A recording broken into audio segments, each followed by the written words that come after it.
જય ગિરનારી. જૂનાગઢના ગિરનારની ગોદમાં આવેલા આ ભવનાથ મહાદેવનું મહાત્મ્ય 12 જ્યોતિર્લિંગ કરતા પણ વધારે છે.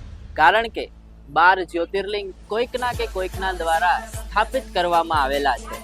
જ્યારે ભવનાથ મહાદેવની અંદર શિવલિંગ સ્વયંભૂ પ્રગટ થયેલ છે. અહીં શિવજી પોતાની ઈચ્છાથી વસી રહ્યા છે.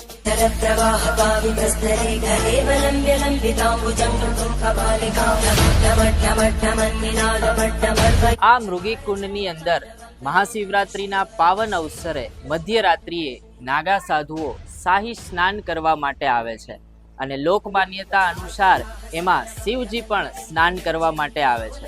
હર હર મહાદેવ, હર હર મહાદેવ.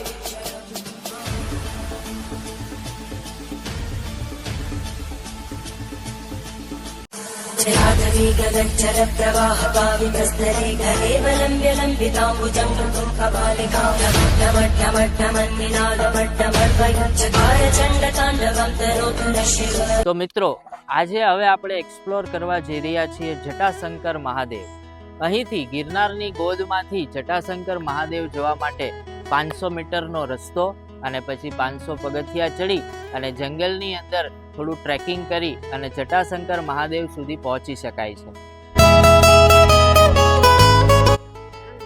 અહીં તમે છાશ, ખોરું, લચ્છી પી અને તમારી તરસ छिपाવી શકો છો.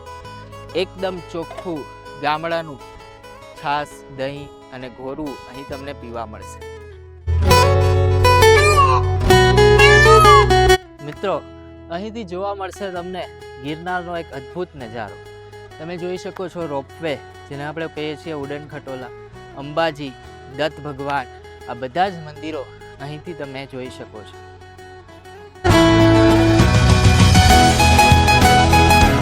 જય ગિરનારી.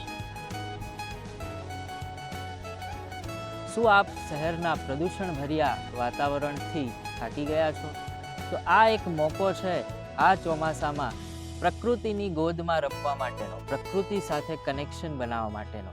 તો આજે જ એક વખત જટાશંકર મહાદેવની મુલાકાત લઈ અને પ્રકૃતિની ગોદમાં એક વખત ફરી પાછા પ્રકૃતિ સાથે રમીએ. નીરવ શાંતિ. અહીં તમને મળશે વનસ્પતિ અને પશુ પક્ષીઓનો સમન્વય, જેની મદદથી તમારા જીવનની અંદર એક નીરવ શાંતિનો અનુભવ થશે. આવા સુંદર પક્ષીઓ તમને અહીં જંગલની અંદર જોવા મળશે. મોર, કોયલ, આવા બધા પક્ષીઓનો કલબલાટ, ગુંજગુહાટ આ જંગલને એકદમ સુરીલો બનાવી દે છે.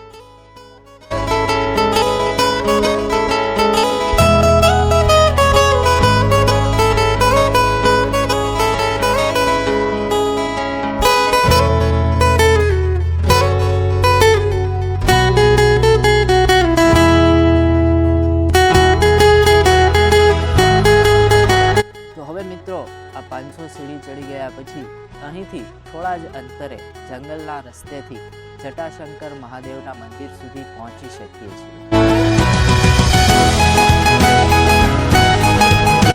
મિત્રો, મહાદેવને મળવું કંઈ સહેલું નથી. આ પથ્થરોમાંથી યાત્રા કરી અને તમે જટાશંકર મહાદેવના મંદિર સુધી પહોંચી શકો છો. તો આ આહલાદક લાવો લેવા જેવો છે.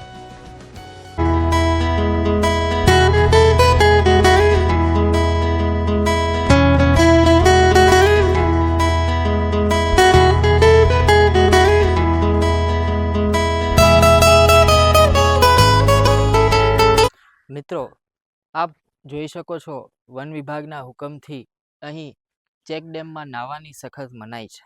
પરંતુ આપ ઝરણાના ઉપરથી પડતા અવાજનો લાહવો, આજુબાજુમાં પક્ષીઓનો કલરવનો લાહવો અહીં માણી શકો છો.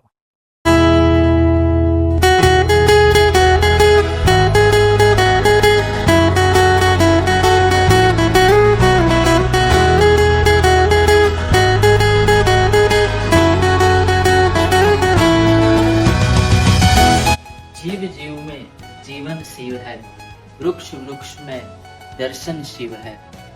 એવું આ આપણું જટાશંકર મહાદેવનું નયન રમ્ય મંદિરના આ દર્શન કરી રહ્યા છો. તો આપ ક્યાંથી આવો છો? અમે ચરાળાથી આવી છીએ. અમરેલી ડિસ્ટ્રિક્ટમાં છે, ચરાળા ગામ છે. તો આપની આજની સફર જટાશંકર મહાદેવ અને ગિરનારની કેવી રહી તે અમારા દર્શક મિત્રોને જણાવશો? અમે 5 વાગ્યા જેવું અહીં આવી ગયા હતા. પછી નીચે થોડો નાસ્તો કર્યો, પછી ઉપર ચડ્યા. અમને પહેલાં અમે કીધું હતું કે 100-200 સ્ટેપ્સ જ છે, એટલે અમે ચડી ગયા મોજ શોખ માટે. પછી ખબર પડ્યા તો બહુ અંદર છે. મજા આવી, બહુ મસ્ત છે. વાતાવરણ બહુ મસ્ત છે, બહુ ઠંડુ વાતાવરણ છે. બહાર બહુ વધારે ટેમ્પરેચર છે, પણ અહીંયા બહુ મસ્ત છે. પછી ચોમાસામાં તો અહીંયા બહુ વધારે મજા આવે, ઝરણા શરૂ હોય, પાણી મસ્ત આવતું હોય, ઠંડક હોય. પછી અહીંયા વાંદરા બહુ મસ્ત છે, તમારા પર આવશે, મસ્તી કરશે ઘડીક વાર. મંદિર બહુ મસ્ત છે, મંદિર બહુ જૂનું મંદિર છે અને દર્શન ભગવાનના બહુ સારા છે.